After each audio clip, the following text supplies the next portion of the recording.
Godspeed and blessed be.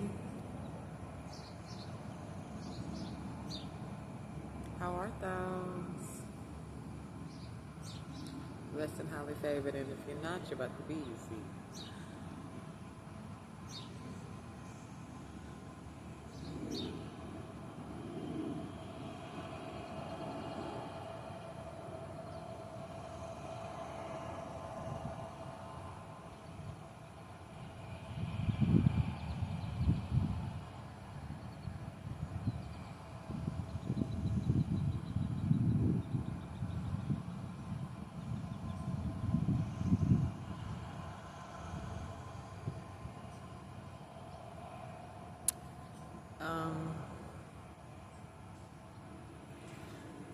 This is a quick message of just about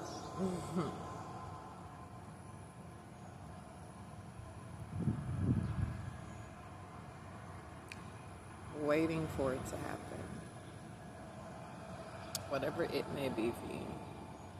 Maybe it is you opening up your own business, you graduating, you having your first child, you getting married, you're buying your first home, you getting your first credit card. Hell, it could be you waiting to transition over into the other side. But waiting is painful. It is. And I don't think that we talk enough about how much damage waiting can do to you. We're constantly pushing and enforcing the ideal of have patience. Patience is what it requires. Patience, patience, patience, patience, patience. Determination. Have the willpower. Have the strength. But I can only have as much willpower and strength as I'm made of that hasn't been sourced from waiting. The act of waiting itself is very damaging. We don't talk about that. And it's not because you're setting such high expectations or because you just need everything to be instantaneous. It's in the waiting process of enacting patience. Everyday life is still going on for whatever it is to happen for you, right? Everyday life is still happening around you and through you. And you having to dedicate so much of your time, effort, and life force to just handling those things. And then whatever is left over, you're waiting. You're enacting patience. They say obedience is greater than sacrifice. And to some degree, that's true.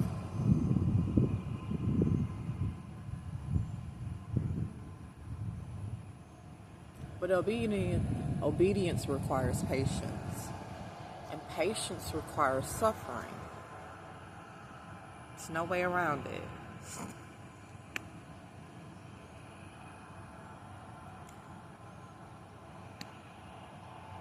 You can wait patiently as calmly and as tranquilized as you would like to, but there will be suffering in that exchange.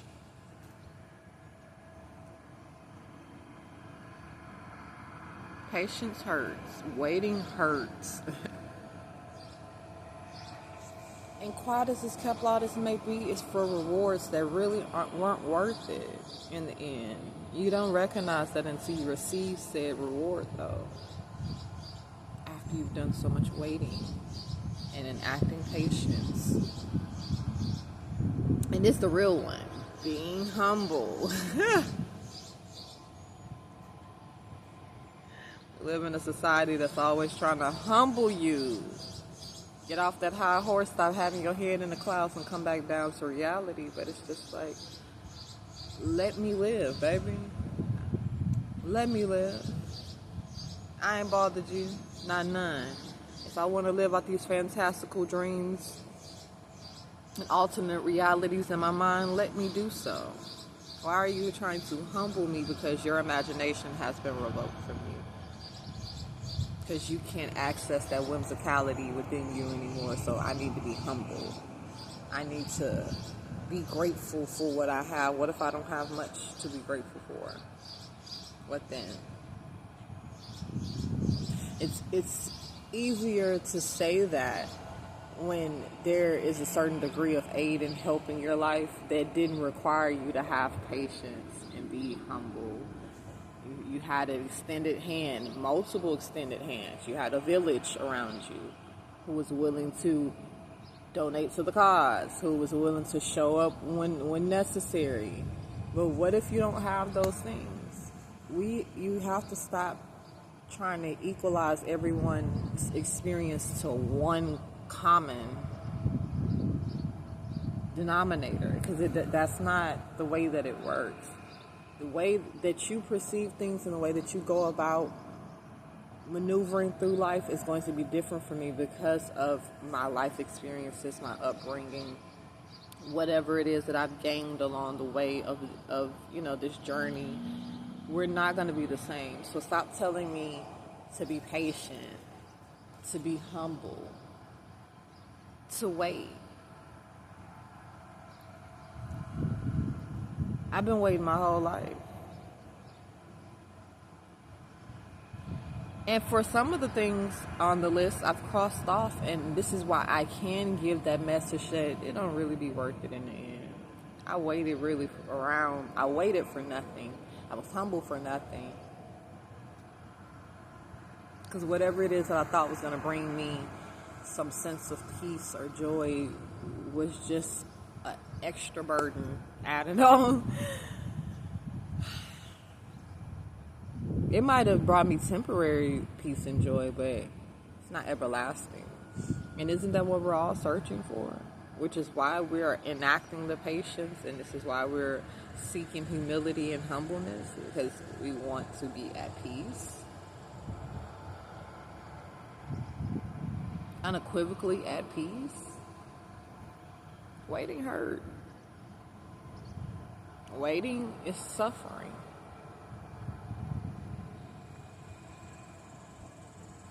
Actually, in the Bible, the word for patience is long suffering.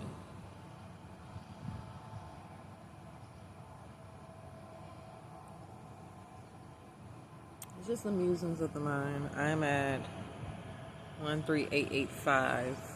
I'm not going to tell you the street name, but I'm waiting here because I was promised something by God. And I'm just really testing it out to see if it'll come through or not. And not today. It wasn't like God deposited in my spirit like you're going to receive it today. It is a process to everything. But I was given that message. I just would like to see it materialize.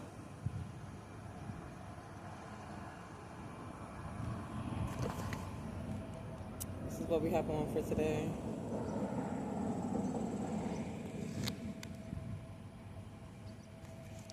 Anklet by Mr. Eli, and then I love these sandals. This is what waiting looks like. This is what being humble looks like. And really, humility is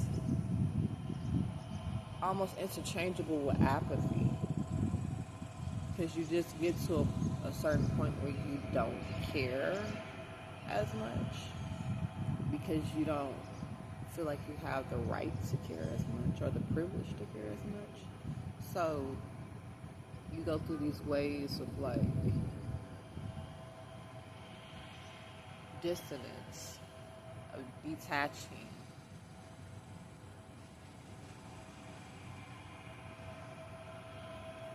So if you were to receive whatever it is that you've prayed and requested for, that you've manifested, you probably won't be jumping for joy and over the moon and under the sun about it, because that apathy is interwoven into receiving that thing,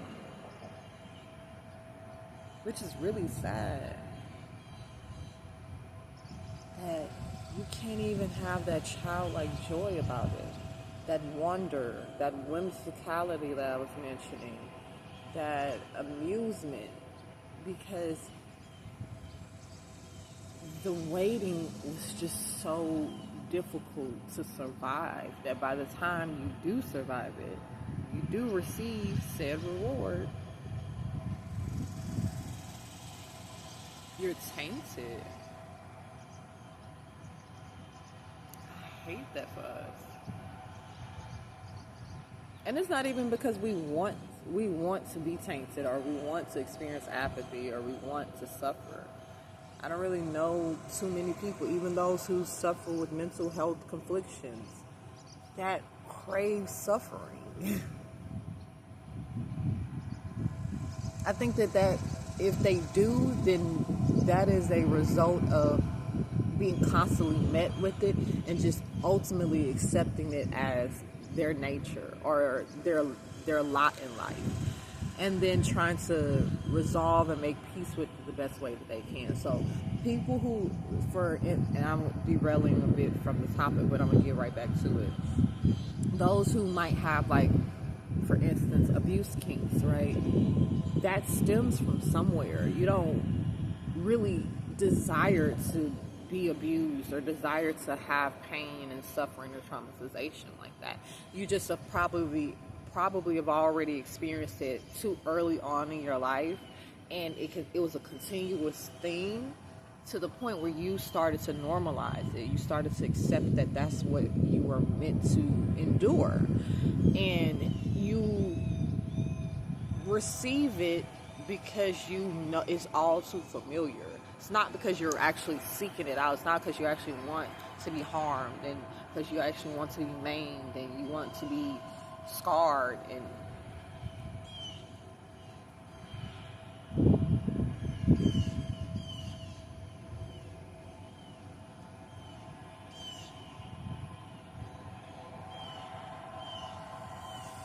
yeah, that's the message.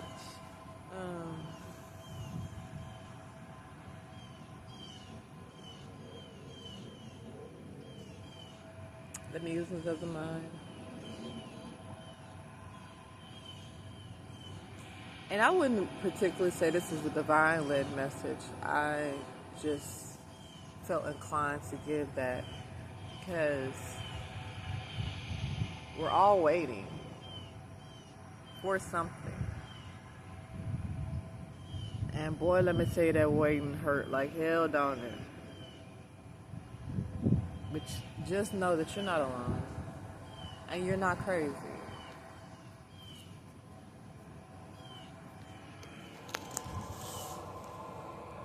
This is the Sunbeam Queen, the prophetess, the conjuress, the motherfucking me, Godspeed.